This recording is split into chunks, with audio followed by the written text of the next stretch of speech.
नमस्कार, स्वागत है आपका हमारी इस खास पेशकश में। 2 बजे के बुलेटिन में हम बात कर रहे हैं अलग अलग परमुटेशन कॉम्बिनेशंस की। हम बात कर रहे हैं कि क्या कर सकता है पाकिस्तान, तो क्या तैयारी है हमारी और उसके क्या क्या नुकसान हो सकते हैं। मेरे साथ मेरे वरिष्ठ सहयोगी राहुल कंवल भी मौजूद है। राहुल से भी हम बातचीत करेंगे, लेकिन सबसे पहले आपकी स्क्रीन पर यहां पर हम आपको दिखाने जा रहे हैं कि आखिर क्या क्या ये परमुटेशन कॉम्बिनेशंस हैं, क्या क्या अर्थमेटिक्स है। अफगानिस्तान, बांग्लादेश, अमेरिका ने किया है भारत का समर्थन।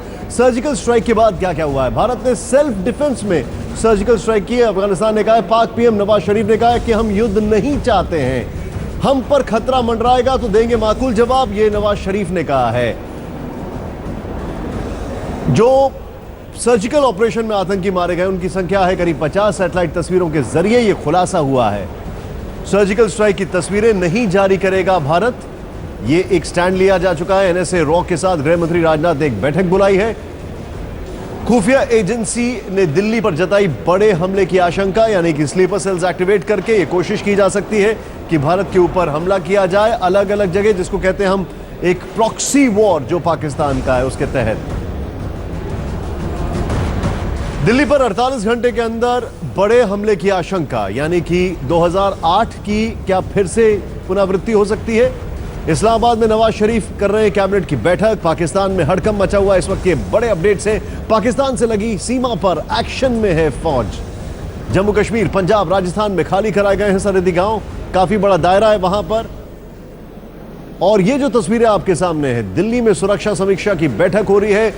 पाकिस्तान को अमेरिका ने हिदायत दी है, ये एक बड़ी बात है। अफगानिस्तान, बांग्लादेश भारत के साथ है। सार्क में भी इन्होंने, आपको याद होगा किस तरीके से साथ दिया। दोनों फ्रंट, इस्लामाबाद जंग नहीं चाहता है, ये नवाज शरीफ कह रहे हैं, लेकिन नवाज शरीफ पर ऊपर कितना यकीन किया ये उनके अपने जो इतिहास है वो बताता है। पीओके में 50 आतंकी ढेर किए गए हैं, लेकिन ये जो 50 आतंकी ढेर किए गए हैं, जो सैटेलाइट इमेजेस है वो हम नहीं दिखाएंगे। हमारे साथ हमारे सहयोगी राहुल कंवल है। यहां पर स्क्रीन पर हम आपको दिखा रहे हैं कुछ ग्राफिक। सबसे पहले इस पर एक नजर डालते हैं। राहुल, सबसे पहले हम बता दें दर्शकों को कि ये है क्या। भारतीय सेना, DGMO, national security advisor, IB, रॉ अलग अलग सिनारियोज पर इस वक्त नजर रखे हुए हैं। उनका मानना है कि पाकिस्तान से कोई जवाबी कार्रवाई होगी, क्या हो सकती है, उसकी क्या तैयारी है, उस पर हम नजर डालते हैं। सबसे पहली तस्वीर कि जैसे 26/11 में 2008 में मुंबई में हमला हुआ, वैसे एक बड़े स्पेक्टेकुलर हमले की पाकिस्तान कोशिश कर रहा है। क्या हम इसके लिए तैयार है राहुल? नहीं, उसका खामियाजा यह होगा कि अगर पाकिस्तान इस तरह का हमला करता है निशान, तो दुनिया में वो अलग थलग पड़ जाएगा। 26/11 के बाद भी पाकिस्तान जो हमने 26/11 से सीखा आलोचना हुई थी, जो हमने सीखा है, तो हम तैयार तो होंगे इसके लिए। कोशिश की जा रही है इस तरह के हमले को रोकने की। इस वक्त मुस्तैदी बहुत ज्यादा है। फर्क क्या है कि 26/11 में लोग उस वक्त जगह नहीं हुए थे, हमारा जो प्रिपेयर्डनेस था, अलर्टनेस था, उस तरह का था नहीं। इस वक्त अलर्टनेस पहले से बहुत ज्यादा है।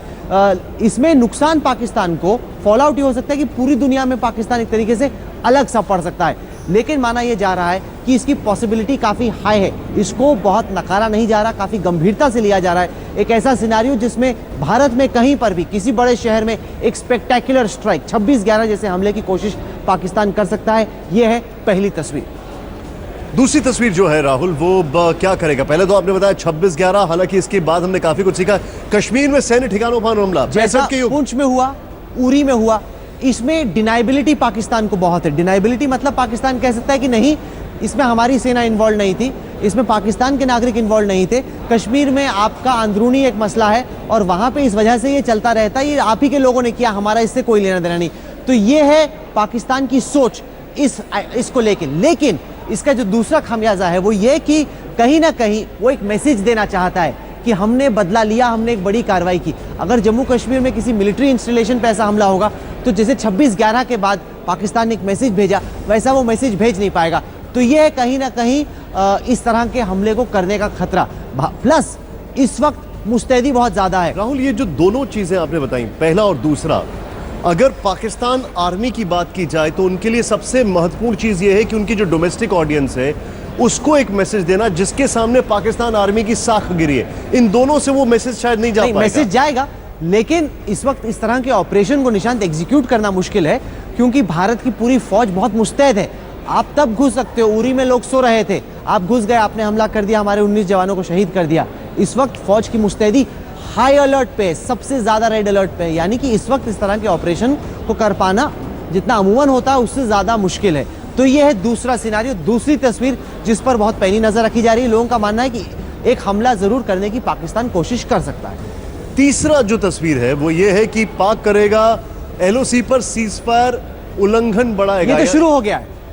सुबह से आप खबरें पढ़ रहे हैं, आप देख रहे हैं अखनूर में हमला हो रहा है। नियंत्रण रेखा पर एक बार फिर से 2003 से पहले जिस तरह की सीजफायर नहीं थी, जो हमले आए दिन हुआ करते थे, वो भी किए जा रहे हैं। ये मोटार शेल्स के जरिए हो सकते हैं, ये आर्टिलरी शेल्स के जरिए हो सकते हैं। इसकी भी भारत ने तैयारी कर ली है। 10 किलोमीटर दूर लोगों को बॉर्डर से खींच लिया है ताकि अगर कोई हो तो कम से कम सिविलियंस को चोट ना पहुंचे। चौथा सिनारियो जो राहुल है वो ये है कि जो भारत जैसी सर्जिकल स्ट्राइक, क्या ये ख्वाब में भी कर सकता है? बैड एक्शन टीम्स नहीं, देखिए ख्वाब वाली बात नहीं है। जितने भी आर्मी जनरल से मेरी बात हुई, उनका कहना है कि पाकिस्तानी आर्मी एक बेहद प्रोफेशनल फोर्स है, उनको हल्के में नहीं आंकना चाहिए। और उनमें भी वो भावना होगी, आर्मी में भावना हो। हमने अपने घातक प्लेटून को भेजा, 6 डोगरा की 10 बिहार, उन्हीं पलटन की जिसको क्षति पहुंची, इस मकसद से कि बदला लिया जाए। पाकिस्तानी सेना में भी वो बदले की भावना जरूर होगी। इस सिनारियो की भी तैयारी कर रहे हैं। इसमें नुकसान ये है, करने का खतरा पाकिस्तान के लिए है कि इस वक्त भारतीय फौज पूरी तरीके से हाई अलर्ट पे है, तो कर पाना काफी मुश्किल होगा। राहुल, आपने अभी जिक्र किया घातक प्लाटून की, और वो क्या है आखिर? उरी हमले में उसके बाद जिस तरीके से बदला लिया गया और जिस घातक प्लाटून की राहुल बात कर रहे हैं, वो है क्या?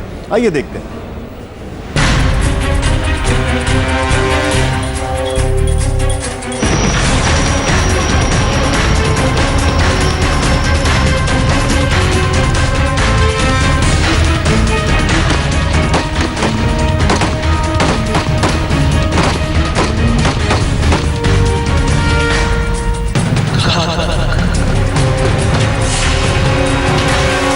जैसा नाम वैसा ही काम। 28 और 29 सितंबर की दरमियानी रात को पाकिस्तानी फौज और आतंकवादियों को हिंदुस्तान के जिन जाबाजों ने छठी का दूध याद दिला दिया, उनमें हिंदुस्तानी फौज के घातक कमांडोज के दस्ते ने भी खास भूमिका निभाई। जी हां, वो कमांडोज जो दुनिया के किसी भी मुश्किल हालात में दुश्मनों की चूल्हे हिला सकते हैं, और वो कमांडोज जो इस वक्त हिंदुस्तानी फौज के हर इन्फेंट्री बटालियन का हिस्सा हैं। लेकिन इससे पहले कि हम आपको इन घातक कमांडोज की खूबियों के बारे में बताएं, आइए सबसे पहले आपको ये बता देते हैं कि पाकिस्तान के खिलाफ हुए हिंदुस्तान के सर्जिकल ऑपरेशन में फौज ने खास तौर पर बिहार और डोगरा रेजिमेंट के जवानों और घातक कमांडोज को ऑपरेशन में भाग लेने का मौका दिया। और जानते हैं ऐसा करने की वजह क्या थी? तो सुनिए। क्योंकि 10 रोज पहले पाकिस्तान से आए कायर आतंकवादियों ने रात के अंधेरे में फौज की जिस टुकड़ी पर हमला करके हमारे 18 जवानों को शहीद कर दिया था, वो टुकड़ी बिहार और डोगरा रेजिमेंट की ही थी।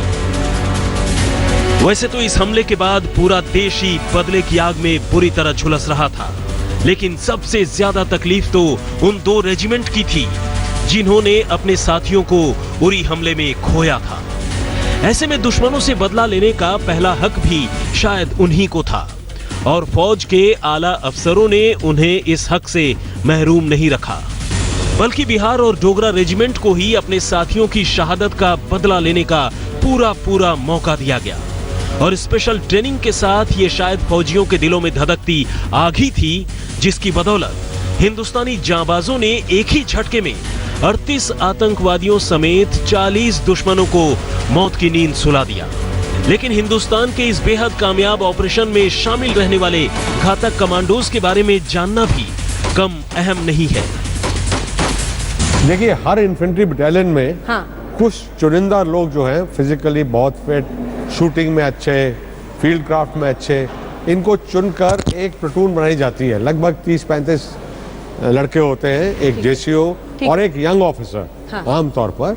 मतलब इनको हैंड पिक किया जाता है, क्या सेलेक्ट किया जाता है कि जो फिजिकली फिट हो, हाँ, बाकी जिनमें सबसे एक्स्ट्रा स्किल्स हो, और फिर इनको ज्यादा ट्रेनिंग दी जाती है, खासकर फिजिकल ट्रेनिंग, ताकि वो कोई ऐसा मिशन को अंजाम दे सके जो बहुत मजबूती मांगती है।